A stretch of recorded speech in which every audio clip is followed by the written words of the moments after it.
name is John Dennis. I am the Migma language keeper for the Migma Nation. Every tribe has a different clan system. If you were, say, a bear clan, you could not marry another person that's from another bear clan. You cannot eat bear meat or anything that is from bear. So the same thing goes with different animals. But sometimes it's not the animal itself. My clan back in Eskasoni is called Moki. Moki is over extravagant. So it's not really an animal, but more of a characteristics. And the characteristic may be a certain characteristic, or it's a characteristic of an animal. So some people may be aggressive, so there'll be a bear or something that's very aggressive, like a moose, and so and because they just charge right through and so on. So it really depends on that aspect. Whereas some, like I said, the mohi, we don't really have that animal aspect. It's just something that was given. And then so when it comes to clan systems, do they serve like last names almost in the day? They do. Some clans were dissolved. They were dissolved by giving out rations. So these rations were given out, and in return, you would have to give up your clan system. Again, taking the Indian out of the person. So now these rations were given to these people, and now they would say, well, your name is now Doug Paul. Your now is named Ernest Joseph. So these names were Christian. So, but you have these other names that are very different, like the Muse, which is moose. Kondo, which is Gundo, means rock. So there are many aspects. Like my father was Gugu. Gugu was the Gugugues, the owl. So there are many. There are few names or clans that are still relevant.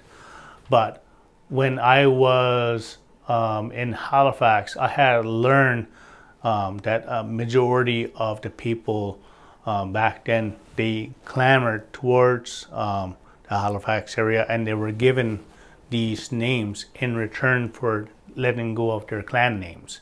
And so in other tribes, they have clan names that they have held on to, and so you'll see clan names such as Looking Horse, or some kind of horse, or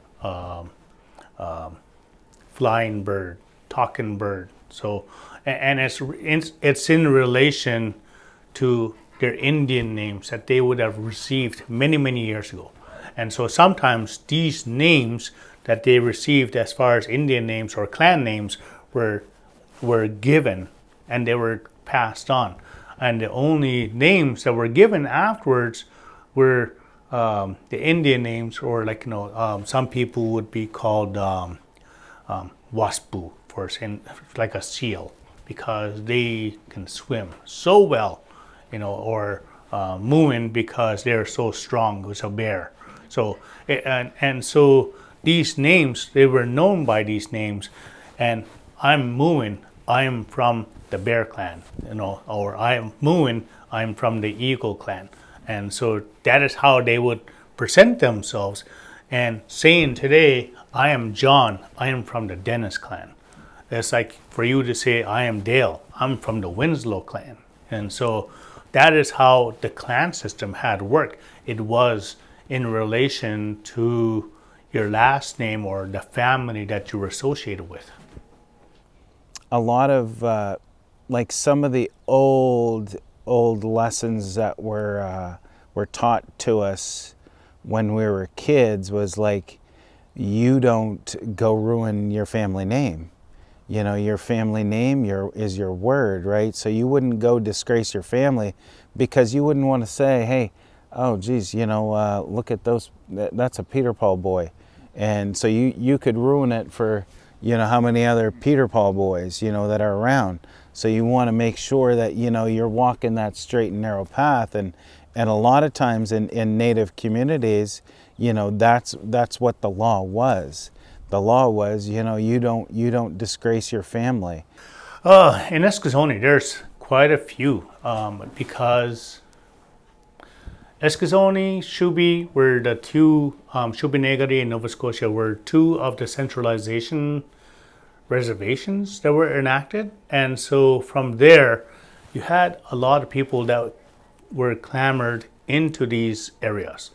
And so from there, the clan names really started melding.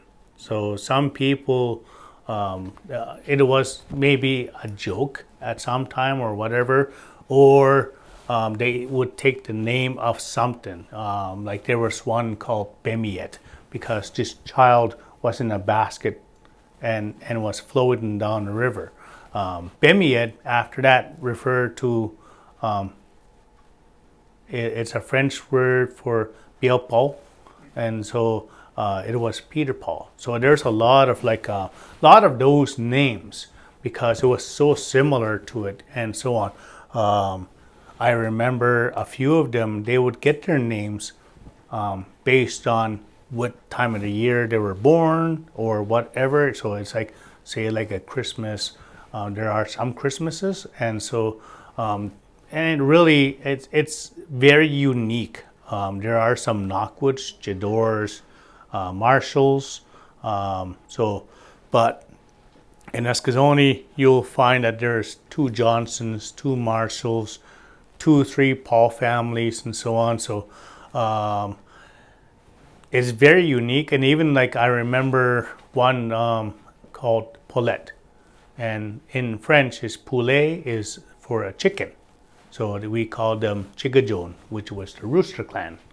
And so, and I'm not sure if it was just a joke at one time that had turned into something else. So it's really difficult to say because most of the people who had talked about these clan names and all this and so on, they have passed on. So now all we're left with are the names and what their clan names are. But there is no explanation as to why a person is Bear Clan or why they're the Eagle Clan and so on. But all we know is that if a person is from this clan, they cannot marry into the same clan. They cannot eat that clan animal. So